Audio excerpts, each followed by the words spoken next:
Hello and welcome. I'm Brandy Zadrozny, senior reporter for NBC News, and I am your moderator today. So my beat is disinformation, and I often feel like I'm reporting the same story over and over again. It's here is a lie, here's why it's not true, here's how it gets to you, and here is who's profiting from it.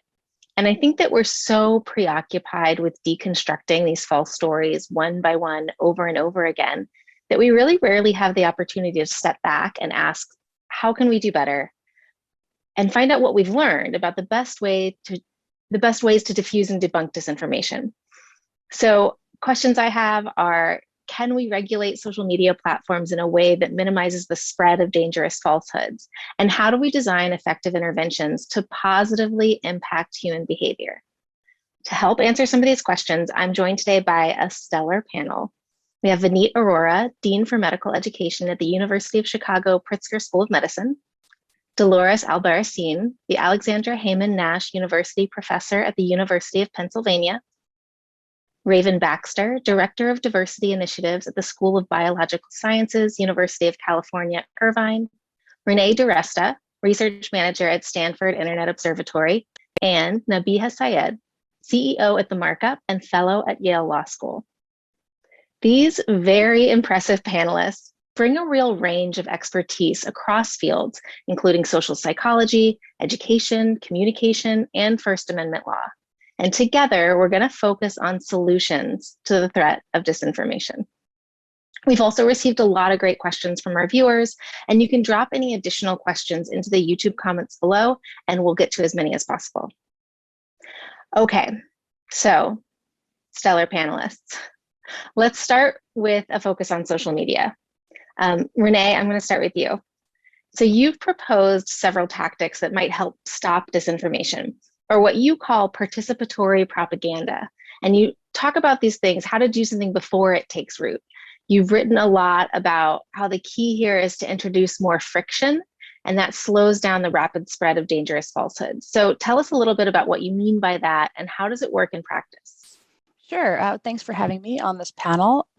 So I think for the last 7 years, we've spent a lot of time trying to moderate the outputs of the current information environment.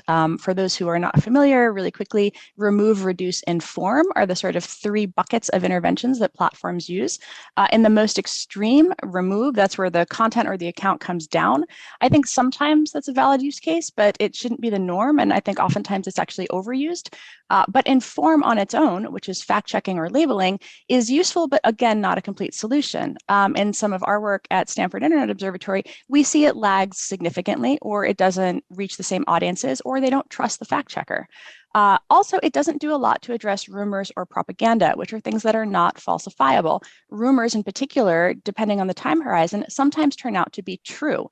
And so one of the challenges that we have in this information environment, as you noted, it is participatory, but it's also a high velocity. And those are the two things that really make it different than information environments past. So things don't just go viral, we help them go viral. We click the like button, we click the share button, algorithms kind of pick up on that signal, and there's a bit of a flywheel effect. Things that seem sensational, interesting, shocking, that we want to share along, that we want to talk about, have a tendency to go viral.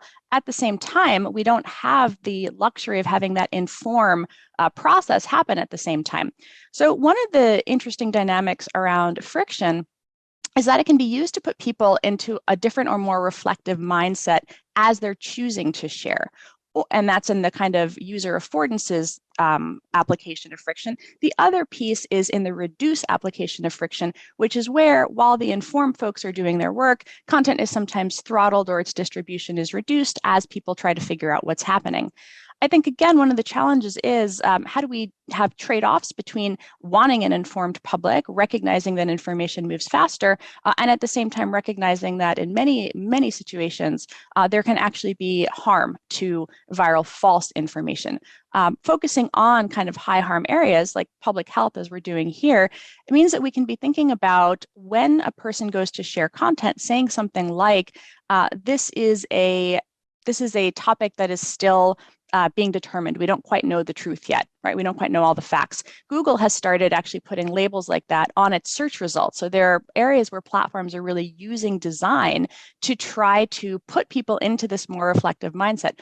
Oh, here's the story. It's interesting. I'm interested. Before I share it as if this is fact, let the platform surface something that suggests maybe it's not, and then let users decide whether or not they're going to continue to serve as a propagator of that content or information. And it gives a little bit more agency to the participants, while at the same time, hopefully improving the outcomes in the sense of minimizing viral rumors, as we don't quite know what's happening yet. Okay, Nabiha, but as soon as we mention steps like friction or God help us, regulation, opponents protest that their right to free speech is under assault.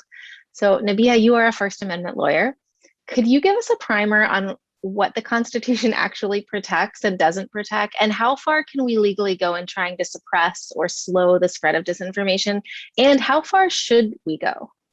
Oh, can I? First of all, thank you so much for having me. This is such an all-star lineup, and I'm excited to nerd out about one of my favorite topics, including the First Amendment. Now, there's a lot of lore around the First Amendment. People think it means that anyone can say anything without consequences. That's not the law, right? So the First Amendment only constrains the government and how the government can punish or prescribe certain categories of speech. The American perspective is really permissive, and so there's just a few categories of speech that are actually unprotected. Obscenity, fraud, child pornography, speech integral to illegal conduct, think blackmail, perjury, speech that incites imminent lawless action, speech that violates IP law, true threats, defamation, and commercial speech, like advertising. What did you not hear in that list? Pure lies. The First Amendment is very skittish when it comes to the regulation of pure falsehood. Effectively, basically, you need falsehood plus some tangible harm in order to regulate speech. And that's what opens the door up for the government. We're just talking about the government when we talk about the First Amendment, to punish some kinds of false speech like lying in court to a federal agent, defaming someone, or committing commercial fraud and false advertising, right? There's a falsehood and there's tangible harm there. Again, that's what the government can do. So traditionally, the First Amendment isn't really about what private actors like companies and private platforms can do on their own private property, like a Facebook, a Twitter, a TikTok. And that's why you see social media platforms voluntarily taking down, labeling, de-emphasizing in their algorithm, or introducing friction, as Renée mentioned, around far more categories of speech than what I laid out as specifically mentioned in the law. But that's what takes us to sort of the most interesting frontier of the First Amendment at the moment, a question that I think the Supreme Court will be grappling with very soon, is what is the public responsibility of a private company when it comes to speech, right? When those private companies aren't solely engaging in private activity, but rather something that is deeply inflected with public interest, like holding our public square, right? The sources of information in an informed democracy, what is the responsibility there? And that's what you see at issue with state social media laws and proposals like Texas and Florida, which I'd love to get into later in the hour. It's really that question about responsibility. And the tough legal question is, how do you create a wide enough berth for these private companies to exercise interesting and fruitful interventions like introducing friction, while not giving them a total blank slate to say, to refuse to incentivize them to do more? And it's a really tricky question that has a lot more to do with norms than it does purely a question of law. Yeah, I want to know the answer to that. How do you? I think that the interventions like that have no real parallel in like sort of real space, like tweaking the algorithms to de-emphasize information that is harmful, of labeling, those kinds of things can be really effective, and they don't necessarily run afoul of the law. Now, again, the question on the table for the Supreme Court is going to be whether there is a First Amendment mandate or a First Amendment ability to regulate what private companies say. I think that's an aberration in the law. So I'm happy to sort of get into what's on the table in those states, but like private companies do have some free speech rights to control the speech on their platform. They have some rights. How broadly we construe that is a live question in the law, but they have some, and I would argue that that includes things that control the flow of speech on their platform, like introducing friction. Vineet, the US Surgeon General has declared disinformation an urgent threat to public health. As one solution, he's urged healthcare organizations to train their staff to debunk false information on social media. Now, you're a physician and an educator. Do you think this is practical or likely to be effective? Because this stuff, I assume, I'm not a doctor, but I assume it's not taught in medical school. And so, what support or training do clinicians need to be able to counter disinformation on social? Absolutely. Thank you so much for having me and for this question. Obviously, we need to train all of our healthcare professionals who are in contact, front-facing contact with patients to really address disinformation. But we alone can't solve this problem. If you think about the myriad of ways that our patients receive information, it's not going to be enough just in the doctor's office to address misinformation. And one of the things we know is that there are also risks to doing it improperly. For example, many types of ways people are taught to dispel disinformation, they might say, let's lead with a myth. Do myth busting, for example. In fact, that actually studies have shown leads to the myth being retained and the fact not being retained. And so we always say lead with the fact. So at the University of Chicago Pritzker School of Medicine and with the Association of American Medical Colleges and a variety of other organizations, we have launched a curriculum for our medical students, first of its kind, to really dispel misinformation and teach this valuable skill. But we're also going to need advocacy. And so that's why I'm pleased to be on this panel with so many other distinguished guests. Speaking of someone who's doing the work, I got to call out Raven, and we're going to roll a clip from her in a second. But Raven, you've focused on the power of social media to educate and engage the public. I think they are going to play it, but we're going to watch a short excerpt from one of your early videos on COVID-19, where you explain the need for lockdowns. Quarantine, that's the thing when we're making vaccines, cause you ain't gon' catch me slipping on no breathing machine. We gotta cancel everything, cancel everything. Hold it down in your house, call it social distancing. Get out each other's space, limiting the visiting. Let me tell you what we know about COVID-19. It's a virus with a corona, a crown like a queen. Spreads around in crowds, infects human beings. Little droplets that form and coughs and sneezes. We're still learning about the new diseases. Yes. Okay, so beyond writing bangers, Raven, tell us about your approach to online science education. Specifically, how do you try to counter disinformation? Sure. I think that what comes to mind when I'm ready to have a conversation is, have I set the table for the conversation, right? And my goal is to invite as many people into conversations about science as possible, and not just invite them, but give them a sense of belonging and a sense of comfort, so that they can be like really transparent about what they're curious about, what some of their misconceptions are, and also where they're getting their information from, and really like being open to scientific dialogue. And so I tend to do that by using authenticity. I love getting up and dancing. I love, the party vibe. So I tend to blend my scientific education initiatives with music or dance or some type of art. But the end goal is to develop a sense of belonging so that people can kind of join the science party. And that really gives me the opportunity to dismantle whatever disinformation might be at hand. Yeah, I think, again, I'm a reporter, so we tend to look for the worst things in the world and then just focus on them. But I think we were talking earlier about how one of the key components of especially our homegrown disinformation and disinformation agents is to, throw as much at the wall as they can. And it doesn't matter the narratives necessarily. What matters is the feeling that you get and the community that rallies around those false pieces of information. And Steve Bannon said it so well, excuse me, Harvard, but flooding the zone with shit. And so videos like yours, really, you can't help but feel happy and be excited about true information. And I think like stuff like yours, it really does help me think of like, if we can get enough people to flood the zone with positive, information and factual stuff, like maybe that is something that can actually move the needle in a way that I don't always feel so positive about. So thank you. I love your stuff. Okay, let's do a lightning round if we can. Quick round robin. In a sentence or two from each of you, on balance, do you think social media is a force for good or evil when it comes to public health? And if you're inclined to say evil, how confident are you that we'll be able to shift the balance?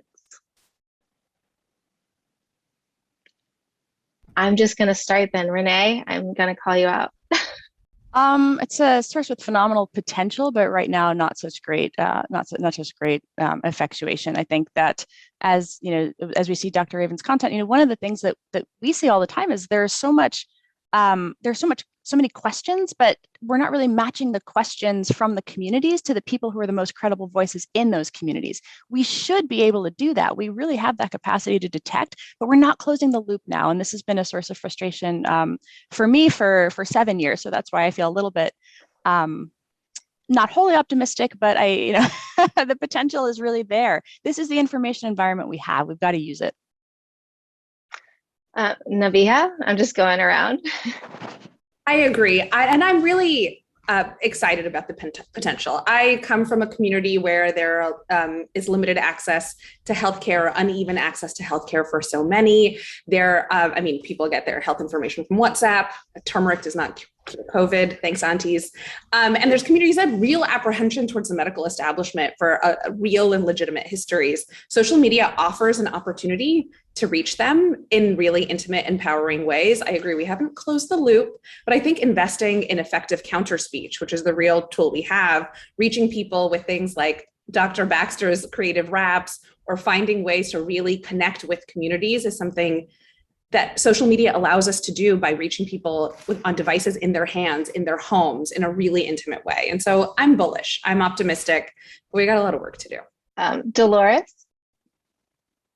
I'm with Nabiha that I think it's got a tremendous potential at all levels. First, we now know what people are thinking in a way we didn't before. So it's quite possible that we had similar levels of misinformation we weren't aware of and we couldn't intervene on, whereas now we have it, it's out there and we can actually reach out and try to change it. And we can also, of course, inject positive messages and try to really have an impact in a very large scale.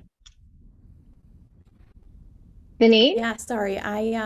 I would say, I'm going to quote Spider-Man, the movie, and say with great power comes great responsibility. And so I do think it's a force for good, but in the wrong hands, it can be used for evil. And that's why we're going to need to figure out a way to engage and harness the power of social media companies and policy, in addition to all the amazing work that's being put out to really dispel misinformation. Dr. Baxter. So I feel like we're on the same page. There's a lot of hopeful potential for social media. I definitely see a decently bright future. I think that if all of the stakeholders of the internet really work together for the greater good, we'll be in a great position.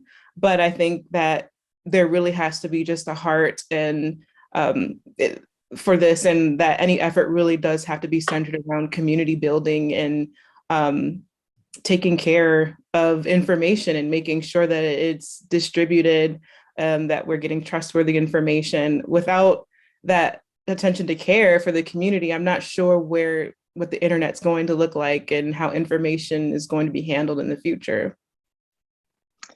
Okay, let's move from the online world to IRL. Dolores, you've made the point that we need to focus not just on rebutting the false information online, but we have to, like Dr. Baxter just said, engaging with the people in the real world in a way that changes their behavior. So from a psychology perspective, how does information affect what people do? And what are the best practices for designing interventions that positively impact behaviors? Yes, great question. And the answer applies to both online and real life. I don't think it's limited to real life. Well, when you think about information and other types of approaches to changing behavior, you have to keep in mind, and this is extremely important, what your dependent measure is. What outcome are you measuring? Are you measuring knowledge, or are you measuring behavior and clinical outcomes? So if you look at knowledge, information about health, whether it's misinformation or positive information, shouldn't matter here. Information about health causes an increase in knowledge of 266%. Persuasive messages would cause, 200% increase in knowledge. When you look at behavior, however, informational approaches have zero impact on behavior. So huge impacts on knowledge, but no impacts on behavior. And this is very well known and part of the sort of canonic knowledge in health communication and health behavioral change. At the same time, other types of messages that deal with changing attitudes, changing norms, introducing perceptions of control over your behavior, changing, the cultural meaning of what you're doing, that can increase behavior by 10 or 20%. So that's a much more optimistic outlook. But ultimately, the impact of regulating and increasing access, for instance, to health is something in, around 300% increases in behavior. So when you have this, which should be our question? Is it, should we control misinformation, or do we want to change behavior? And the answers then are different. And I'm saying this, and I also need to clarify that I've studied persuasion, information, and misinformation for a long time. I just published a book on conspiracy theories, which are fascinating to study. But when I think of changing health behavior, I don't think information is the key answer. So what answers could we produce and what approaches? Well, first of all, we currently have no funding for testing and prevention in the COVID-19 area. Well, this is, of course, a huge problem, given that we know that vaccination, for instance, is going to be highly affected, as is testing, by the lack of opportunity and cost of these behaviors.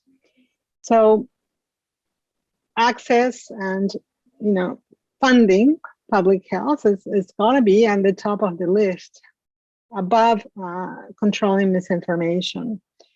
Introducing training in behavioral skills for the population to actually learn how to do things is always critical, and it's not easy to achieve in a 30-second PSA even, let alone a social media post, which is super brief. So anything along the lines of training, counseling, and testing, the forms that we've used traditionally to change behavior, for instance, in the HIV domain, we have to see those. We've been, we're on to the third year of the pandemic. This is not going to be resolved with better information. It hasn't, right? So I think we need to really go to the heavy duty approaches to change behavior and produce the clinical outcomes we really need and want. No, I think that's so important. I think, I have a cognitive bias here, right? Like, I'm a misinformation reporter. And so I think the most pressing issue of the day is misinformation. That may not always be true. I think that that's an important perspective to think about. Absolutely. Raven, if I can ask, you talked about setting the table and about the importance of sort of engaging respectfully, even with skeptics and doubters. What practices specifically have you found most helpful in reaching people? And I even hate to ask using the S word, but how do we scale that, your empathetic delivery or whatever it is that you're employing? How do we do that, but for the whole country or for the whole world? That's a great question. And there's no one size fits all approach, of course. But what I have always focused on is listening. One of the first things that I've learned when I was getting a science ed doctorate is how to understand how people with different worldviews view science and interpret science, how people from different cultural standpoints interpret science and how science looks different across the world, let alone across, city lines, city limits, right? The way that people are interpreting the world around them, what they have access to, whether it be due to socioeconomic reasons or whatnot. All of that matters, and it should be considered when you are having conversations about science or distributing scientific information. And so I've focused on getting to know my audience. Who am I speaking to? What do they need to know? What do they need to access what I know or understand what I know? What are their funds of knowledge? What are they bringing to the table? And then use that as an advantage to shape the conversation about science and really make one that is tailored for my audience. But I also do so in a way that I'm allowed to share about myself and make myself relatable to whoever I'm speaking to by just being authentic, sharing my story, why I care about what we're talking about, and how and really making that connection about a lot of us are involved in this because we care about our communities, right? And driving that home and making sure that I let people know I'm not just a source of information. I also consider myself someone who cares about the community, and I'm sharing this with you because I care. And that says something about the power of showing yourself as a real person, right? And I guess, and I can open this up to anybody, but I'm curious about the responsibility you think, or what responsibility lies with specific, local health officials or doctors and nurses, clinicians, just to put themselves out there in the community. And it can be public forums or social media. And, because to be honest, and I don't know if you've experienced this, Raven, or not, but doing that isn't just inconvenient. It puts a target on your back. It can be a dangerous thing. Doctors are harassed on social media, public health officials got death threats and protests outside their homes. But maybe withdrawing to a bunker is also problematic. So how do we think about the responsibility of doctors and health directors and so on in that context? That is such a big question. I almost want to defer to other people on the panel. I'm happy to open it up if anybody has thoughts. It wasn't. I can jump in. We did a study to look at attacks of healthcare workers on social media. Of course, it was pre-pandemic. So we did a study that to look at attacks of healthcare workers pre-pandemic, and it showed 1 in 4 were attacked for vaccine-related advocacy. And so, when the Surgeon General says you should be doing this, the challenge, of course, then is you're opening yourself up to being attacked, and who will help you and support you. And so we really need to think about that, because people are getting doxxed, they're getting violent death threats for some of this stuff. And so we really need to support clinicians and scientists who are taking this leading role and really firm up the policy solutions around those things. I think one of the things that we saw back in 2016 during the early kind of conspiracy theories, there's one called CDC Whistleblower, arguing that the CDC was covering up the fact that vaccines cause autism, which is not true. And so this, one of the remarkable things about that, though, was the extent to which it was propagating through different communities on Twitter, and we could see them. We could see these different communities discussing it. Furthermore, we could see the sort of kind of core anti-vaccine community really reaching out to other communities on Twitter. At the time, it was the Tea Party, right? Saying, you guys have to know about this. This is really important that you know about this. And the public health officials at the time in our sort of network diagram were really off to the side. They were not trying to counter it, because at the time there was a belief that that you should just ignore it, right? You should just kind of let those people on the internet say their stuff. And I think finally, we've really moved a little bit past that now, recognizing that those people on the internet really actually are real people. They have real concerns. There's a real need to respond, and public health does have to be a part of the conversation. And echoing some of these points, there are, I think, ways to do this in partnership, right? So at SIO, one of the things we look at is what communities are having what concerns, because that's not uniform.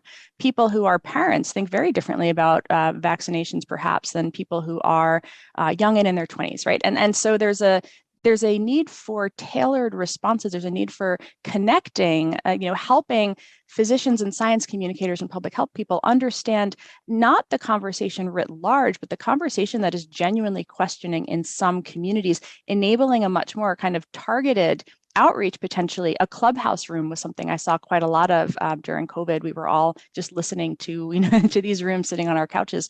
But that's an opportunity to engage with people who are genuinely questioning, as opposed to wasting your time and energy just sort of fighting the sort of anti-vaccine troll network on Twitter, which is maybe not the best use of your time, maybe not where you want to engage. But so there's opportunities to really say, like, these are the spaces with people who have questions, these are their questions, and here are the people who are best equipped to counterspeak.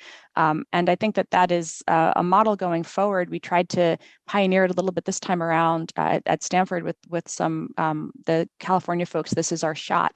Which is a group of physicians who were trying to counterspeak and create counter content. And I do think that that's a model that offers a path forward, that kind of bridges this divide a little bit, or helps people feel that they can engage in a safe way with the genuine questioning communities.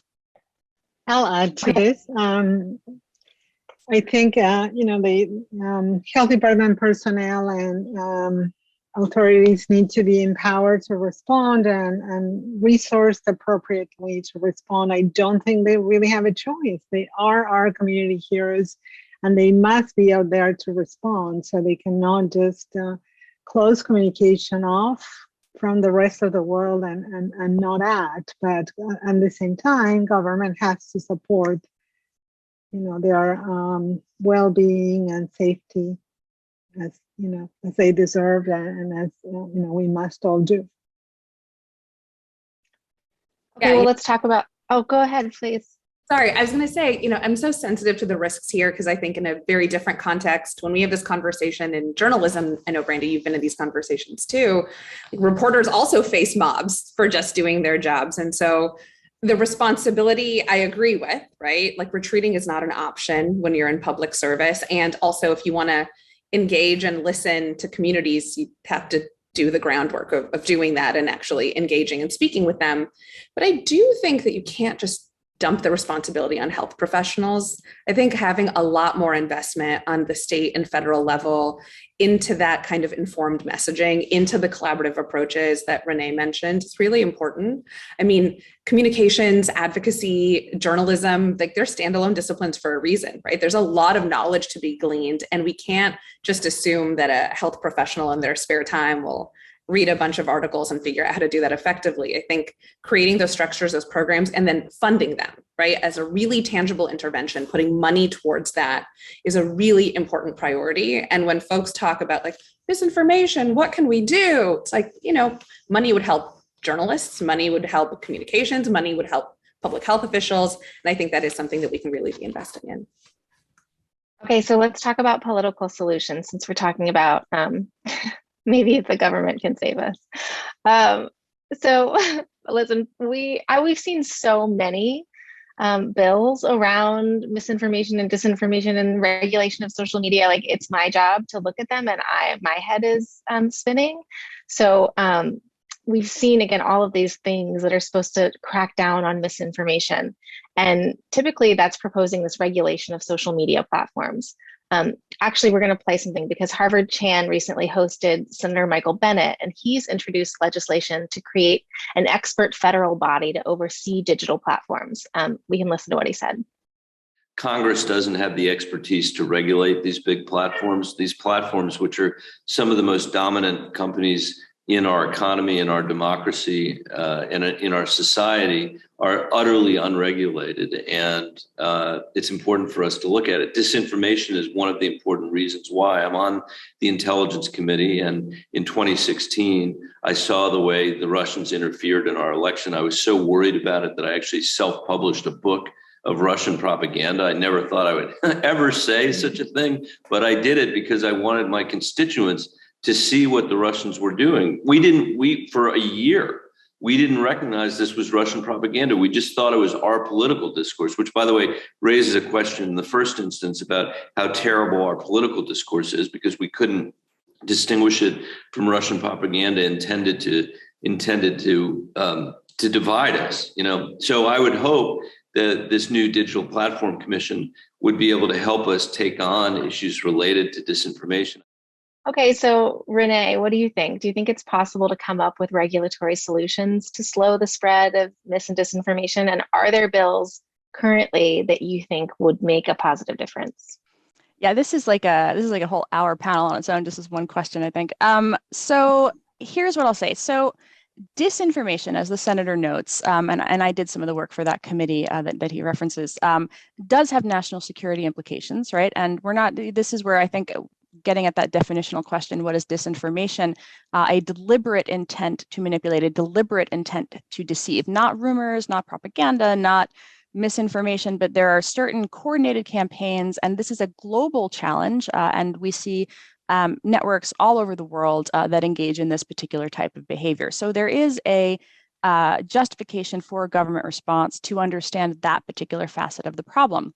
But once we get beyond that, the government response becomes highly complex, as Nabiha noted earlier, with regard to freedom of expression and the fact that these are people expressing political opinions on social platforms, particularly when we come to content related to public health, as you know, has been most of the scope of this conversation here today. And that is where very few of the bills I have seen would either have a positive impact or would even be defensible from a constitutional standpoint, because it's not the government. The government should not be regulating the content on social media platforms, in my opinion, anyway.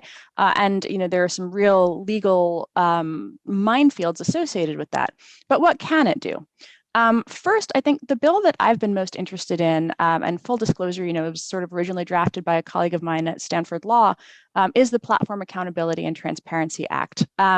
And what that asks for is effectively researcher data access. It says the work that we're doing as outside researchers, trying to understand the challenges and complexities of social media, but also the impact. Is there a there? What is the actual harm? It's very hard for us to answer that question with the access that we have today, because it is so piecemeal. And also it is really at the discretion of the platforms. We're really kind of operating on their sort of goodwill, right? And there's a lot more goodwill now than there was back in 2017. But that sort of data access, that capacity to answer questions, is foundational. And this is where I think platform accountability and transparency is the kind of regulation that we need, because in many ways, the questions that people have, is my viewpoint being censored? Are there unfair, disproportionate takedowns? All of these sorts of questions.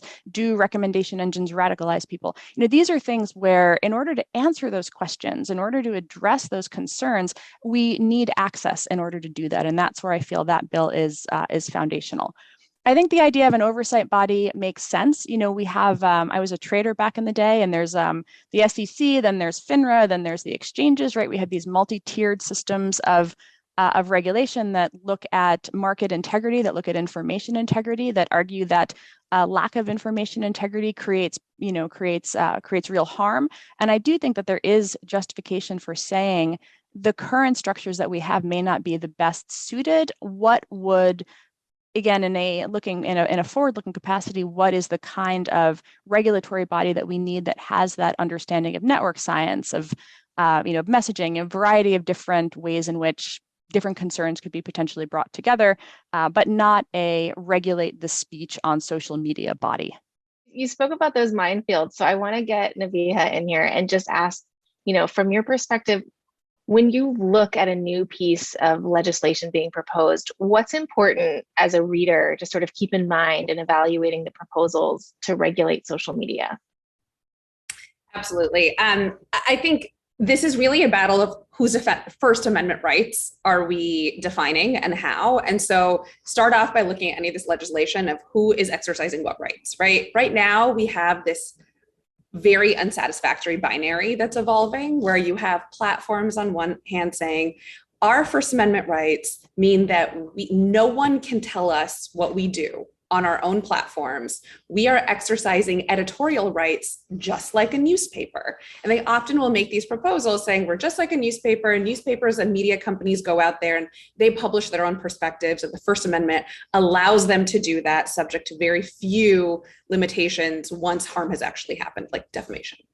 that doesn't feel right, right? Like a newspaper puts out its own perspective and is responsible for the consequences of that. Platforms are not doing that. They are a home for other people's perspectives. And then because of, legislative immunity through Section 230, they're not responsible. So on one hand, you have this platforms can do whatever they want. They have unfettered First Amendment rights, like an earlier analog of publisher. That feels incomplete and gives them, importantly, totally wide berth to do whatever they want. There's not a lot of room to inculcate democratic values if you're looking at it through such an extreme view. On the other hand, you have the Texas social media law, a Florida law, a proposal in Michigan, that sort of take this other view that say, no, because these platforms are so important. They're like common carriers. They're like the telephone. They're just an infrastructure for speech.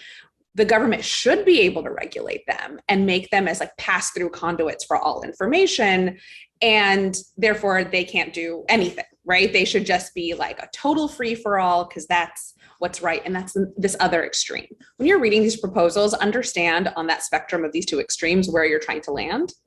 And to me, the most important reality of this moment is that it's not going to be either one. That doesn't make sense, right? They're both chaos in their own ways. So we do have to craft a new version going forward, a new balance. And that's where I just want to put underscore what Renée mentioned about platform research. There is just so much that we do not know, right? At the Markup, we build a lot of tools to help understand and collect information from large platforms like Facebook. And it's not just that we don't know, it's that when you attempt to find out, the companies actually do, not just do go after you legally, saying you are not allowed to come onto our private property and collect this kind of information. They actively weaponize against any types of research interventions. And so I would say as a first step, the most important recommendations and proposals are actually saying we have to decide where on the spectrum we're going to land in this binary. And it's somewhere new, right? It's not fitting into the shoes of newspapers or telephones or something else. We got to know what the what is. And that's where I actually think the proposals in Europe around platform research are far more interesting. They offer a lot of really creative examples of saying what, creative information disclosure could look like, what intermediary bodies that can collect that information, kind of like financial bodies, are able to access information that the general public can't in the US. Thinking about those models are really important because we just don't know what we're working with yet. And I think having an open mind when you read these legal proposals, recognizing that space is possible is the important place to end up. Vineet, you wrote a piece in Stat about a bot holiday that you noticed on Twitter at the start of the Russian invasion on Ukraine. And it inspired you to call for this more permanent crackdown on disinformation. So quickly, can you just tell us what you saw and then talk about the lessons that you think it holds for regulation? Sure. And I should say I'm so pleased to be here with policy and legal scholars who know much more about this space than I do. But I'll tell you what me and my friends who advocate and put out good information on social media noticed together, which is on the weekend that that Russia invaded Ukraine, when we would tweet about various or post in Facebook groups about various vaccine myths and information to counteract those myths, or about masking. Let's take masking, for example. That always brings the trolls out. We did not see anyone coming after us. And it really led to us to realize that there was what was called a bot holiday, where it's like the attention or the eye was turned away from COVID for a second by these bot farms and by the astroturfing, and it was turned towards Russian propaganda for the Ukraine war. And that was short-lived. They came back, but during that time, it was sort of like, oh, it's so nice to be able to post and actually not be, have fear of, being attacked. And it led me to realize that, me and my colleagues, to realize that we cannot do this by ourselves. The flood of good information alone isn't going to be enough. We're going to need to have regulation. And I would defer to my colleagues on how to get that through, but that it's not going to be enough for us to say good people and good clinicians and scientists out there.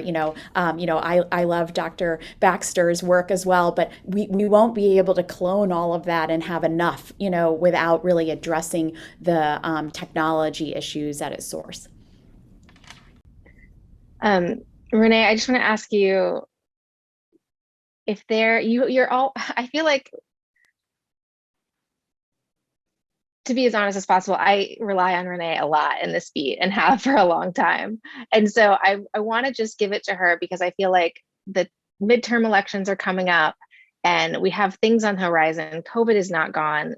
And through the last 7 years, as she said, I feel like a lot of it's been sort of a whack-a-mole way of going about it from the tech platforms. And it feels like they're already behind in terms of developing strategies to address this stuff, again, with COVID and the election coming up.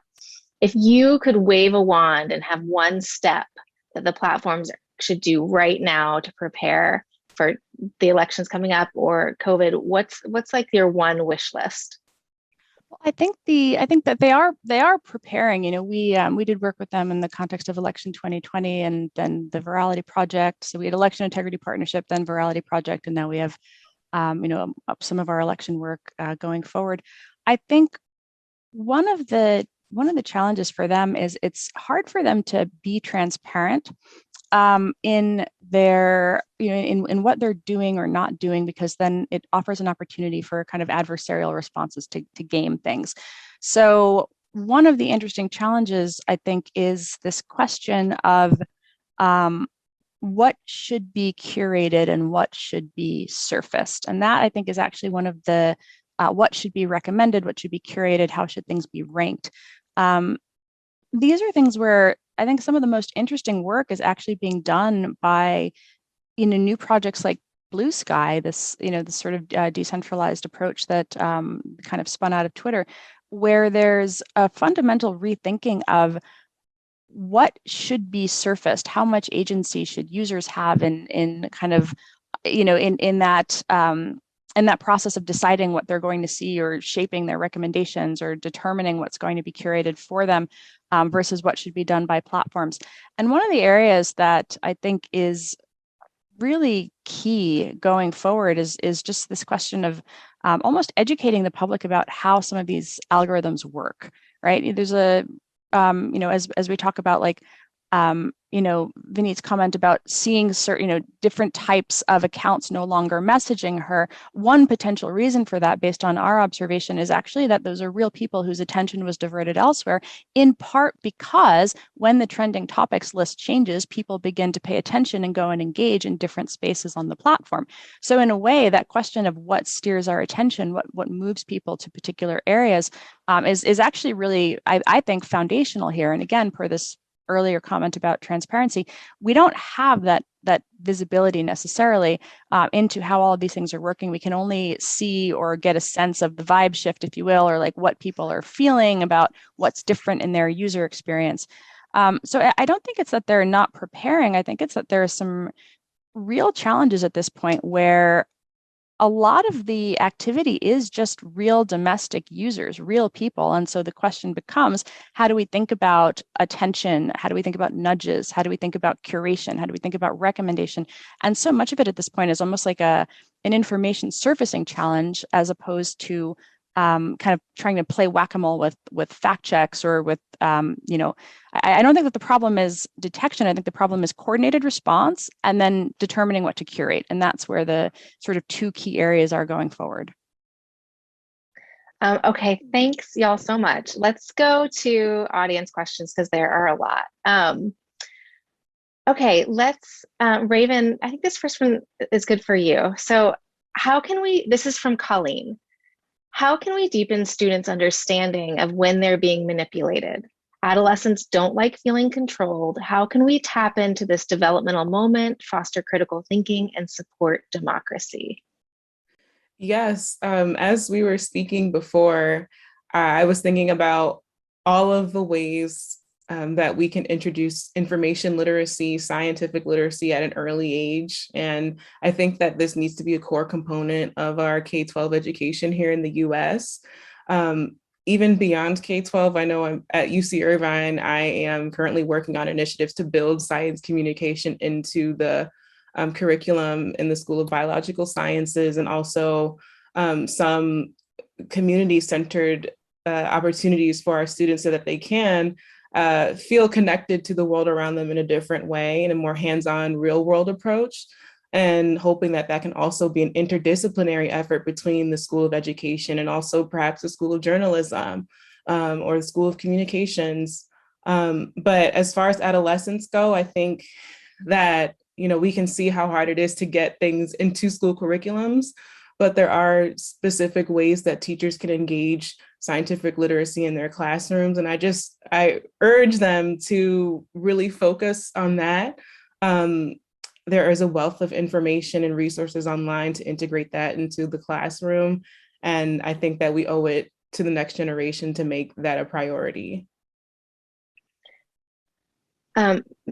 I think, Dolores, this is from Mallory. I'm sorry, this is from Janice. And it's a question I get all the time, so I'm excited about this too. How can we interface with family members who've bought into this misinformation and who will not have anything to do with those of us who believe differently? Well, not every conspiracy theory out there can be debunked. There are some limits and some people will not change. I think in this case, your skills are going to be a refusal and setting boundaries to the relationship, and you're simply not having a holiday celebration together with people who are unvaccinated. It probably comes to that, and then also listening to, at the same time, right, you protect yourself from the threat they pose. At the same time, you have to be just listening and trying to understand where they are coming from, and over time, making a dent on these beliefs. Probably the worst thing you can do is to just, okay, this is so far-fetched that I don't even know what to say, and I won't communicate anymore. Or I see these comments and I say, well, I don't want to argue because it's Thanksgiving, so let's just leave it at that, because left uncorrected is clearly a problem for all of those who are witnessing at the same time. But I don't have promises that you can absolutely succeed. I think it's definitely worth attempting, because even if you don't succeed with your specific audience's uncle, you might still succeed with everybody else in the room. This one's from Mallory. Vineet, do you want to try this one? It's, how can we counter misinformation when it's spread by pseudo experts, scientists and doctors who appear to have legitimate credentials?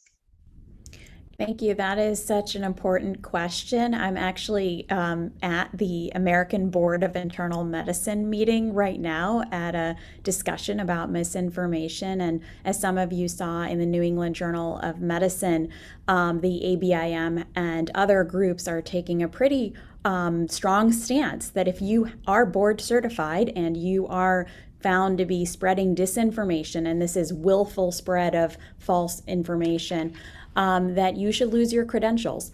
And I think that's the same thing that we need to think about our licensing bodies. Being a scientist, being a physician, we are self-governing and we need to hold ourselves accountable, and we have infrastructures to hold ourselves accountable. And this is especially important because many of those that have those credentials, an MD or a PhD, are using that to parlay for commercial gain. And so when you think about it, they're making money off of willful spread of disinformation. And of course, there's always evolving science, there's things that reverse, but then there's also people that are using their credential for a pattern of willful spread of disinformation for commercial gain. That's really what we're talking about in terms of holding them accountable and using those infrastructures as necessary.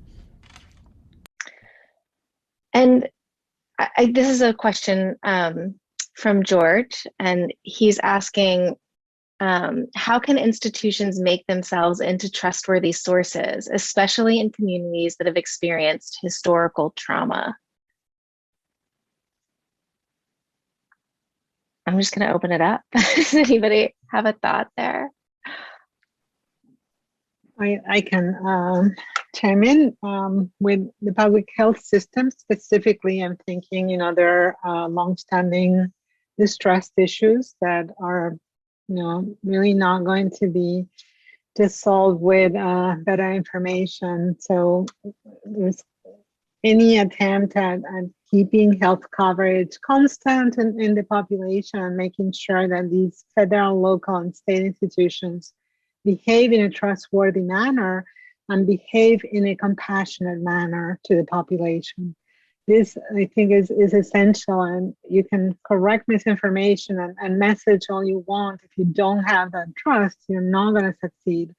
So how do you achieve this? Well, one possibility is to think of starting very early on. This is something that we propose in the COVID roadmap led by Dr. Manuel. And what we propose for communication is to really start in the K-12 system, building relationships for those kids with the health system and making sure they learn how to keep that system accountable, because that's what really increases trust, the ability to complain if you get racist treatments, and whether it's the administration of the hospital or the physician themselves. I think this has to be, a real self-study of the public health system and the health system to make the system better for all these different populations, especially vulnerable and traditionally excluded ones. So this has really all been so great. I'm sort of starstruck by all of you and appreciate your time so much. But I have a favor to ask now, and it's the final question for the panel, and I want to do a lightning round. And here it is. And I'm going to start with Nabiha because I saw her do a panel in 2017 or 2018 where she talked about the term fake news, and it's kind of in that bracket. So here's my question. I've been extremely worried as of late that the term disinformation has been co-opted, that it's not helpful. In some circles, the term itself is described as Orwellian. You likely saw the backlash over President Biden's now disbanded Disinformation Governance Board a few weeks ago. And I'd like to ask you, if I could, to help me brainstorm a new name. So just a lightning round, if you have any ideas, what should we call or disinformation instead of what we currently do, or should we just keep the term? Ooh, I think the term depends on who you're trying to reach, right? So if you're trying to persuade someone, saying what you believe is disinformation or propaganda is going to make them double down. For those universes, I wonder whether calling it something like incomplete information, evolving information, like giving someone space to update their priors and change their mind and evolve is actually what you're trying to do, right? You're not trying to be right. You're trying to get them to a less dangerous headspace. I think within circles of researchers, like if we're speaking to one another, calling something a conspiracy theory, calling something a lie, calling something disinformation makes sense. We know what those terms mean. But I think where you really need the word is in that public messaging aspect, because just calling something a propaganda or conspiracy theory or dis or misinformation isn't going to work. It's just not effective. So something evolving, something that includes space to change, I think is the way to go. Vineet? It's a very interesting question. I was thinking a lot about, Nabiha's comments, and also thinking about whenever we have to, talk to a patient about something that's not very pleasant, it's always leading with the positives, and so trusted information, like let's meet the public where they want to be. And so is there ways to, instead of starting out so negatively, highlighting that this is a positive thing, and at the end of the day, whatever process that takes place will be left with trusted health information and partnerships to really help those communities in need. So those are just some ideas, but I realize those are maybe could be named into an acronym or something that's very positive. So. Raven, what about you? This is a great question. I do think that I agree with the previous comments about just inviting room and space for more knowledge, because we know that information that we have today is ever evolving. We're always asking new questions, finding out new information. I do agree that we should maybe focus less on it's disinformation, but also there's other information. This is incomplete information. Let's have more conversations. But I'm not entirely sure that it needs to be rebranded. I just think that maybe we should reframe the word itself instead of finding a new name. Dolores? Yeah, I wouldn't rebrand it. We have so many terms: inaccurate information, misconception, common misconception, deception. All of those do a very good job. But I do agree that perhaps a term that doesn't convey that you've been, deceived and you're therefore vulnerable or less than or stupid or anything like that is probably better from the point of view of intervening. Renee, you're up. Yeah, we strive for precision to the greatest extent possible in our writing on this. My personal belief, and I've said this many times, is mis and disinformation really began to suffer from scope creep as terms and just in their colloquial use, and that's fine. But well, it's not fine, it's not great, but in terms of how people who cover them from a position of authority, like media or academics, we really do try to limit. When we say disinformation, we were talking about a coordinated, deliberate campaign. And this is why oftentimes that's where that kind of state actor piece comes into play. And you want to reserve that for certain types of action, certain types of accounts. Similarly, misinformation. Is there a falsifiable claim in the commentary? Is it that we don't know yet? If so, maybe that's a rumor. Is it something that's just emotionally inflected content? Well, we've had propaganda for that for a couple of centuries now, and it's a useful term. So I think that specificity in thinking about what something is and when we choose to use it is really, really important for anybody who is putting out something under a kind of as an authoritative, perhaps, user of the term and describing it to the public. That precision really matters. And we do, we'll use false or misleading at times if we just don't know what something is, as opposed to disinformation or misinformation. There's recognizing that those terms can be loaded and misused, and we don't want to see that happen. Y'all are great sports. Thank you. Thank you to all our speakers for this really important discussion. And if you missed any part of the program, you're going to be able to view it on demand on the Harvard Chan School's YouTube channel. Thank you all for joining us. Have a wonderful day.